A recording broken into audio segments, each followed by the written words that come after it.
Every action we take, every task we complete, and every decision we make has a way of coming back to us.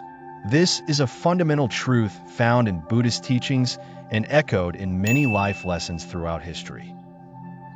In today's story, we explore the journey of a skilled carpenter, a man whose final act of craftsmanship turned into his greatest life lesson. Through his experience, we are reminded of a timeless truth. The quality of what we build today determines the quality of life we live tomorrow. Once upon a time, in a prosperous kingdom, there lived a highly skilled carpenter. For years, he had been in service to the king, crafting magnificent houses, furniture, and even palaces with unparalleled precision and craftsmanship. People admired his work, and his reputation as a master artisan spread far and wide. But as time passed, the carpenter grew old. His hands, once steady and full of strength, now trembled slightly with age. He had spent a lifetime building beautiful homes for others, and now he longed to retire peacefully and spend time with his family. One day, he approached the king and humbly said, "Your Majesty, I have served you for many years with great dedication. I feel it is time for me to retire and enjoy the rest of my days in peace with my family." The king, who valued the carpenter's loyalty and extraordinary skill, listened carefully. With a warm smile, he replied, "I respect your wish to retire. However, before you leave, I have one last favor to ask of you. Please build me one final wooden house, a masterpiece that reflects your unmatched skill." The carpenter was reluctant, but agreed.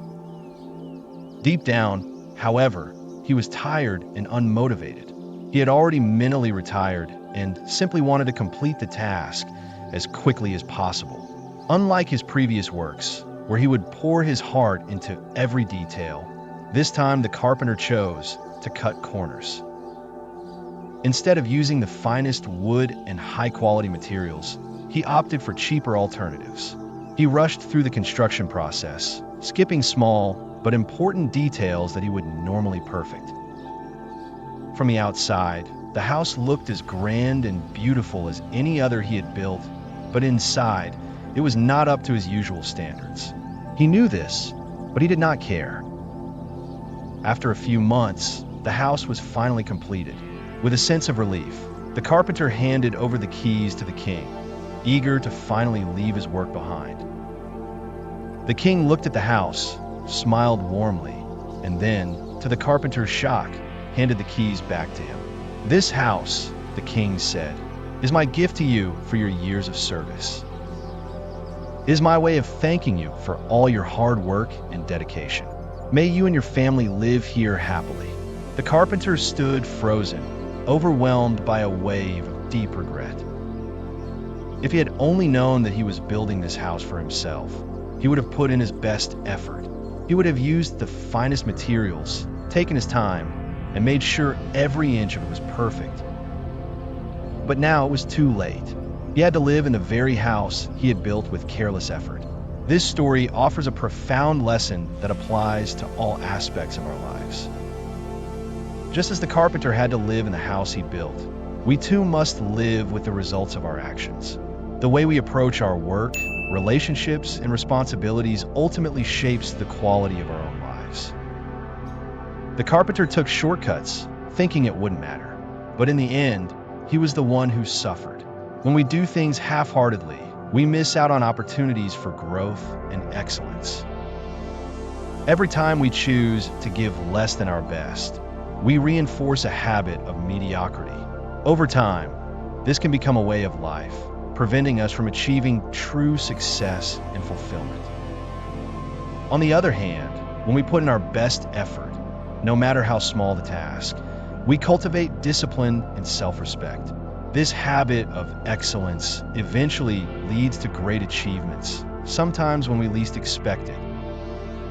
In Buddhist philosophy, there's a concept known as right effort, one of the eightfold paths to enlightenment.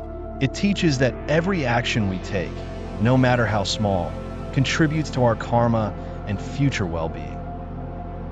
If we approach our work with care and sincerity, we build a strong foundation for success. If we invest effort in relationships, we create meaningful connections. If we commit to lifelong learning, we open doors to endless possibilities. Imagine applying this lesson to everything you do: your career, your health, your personal goals. Every effort you make today is an investment in your future. The Carpenter's regret teaches us a simple yet powerful truth. The work we do today determines the quality of life we live tomorrow. No matter how small or insignificant a task may seem, we should always give our best effort. Because one day, just like the carpenter, we might find ourselves living in the house we built with our own choices and actions. So, the next time you're tempted to cut corners or rush through a task, ask yourself, what if I had to live in the result of my work? Success isn't just about talent. It's about dedication, consistency, and a mindset of excellence. And when we embrace this approach, unexpected rewards often find their way to us. So keep building, keep growing, keep giving your best, because every effort matters.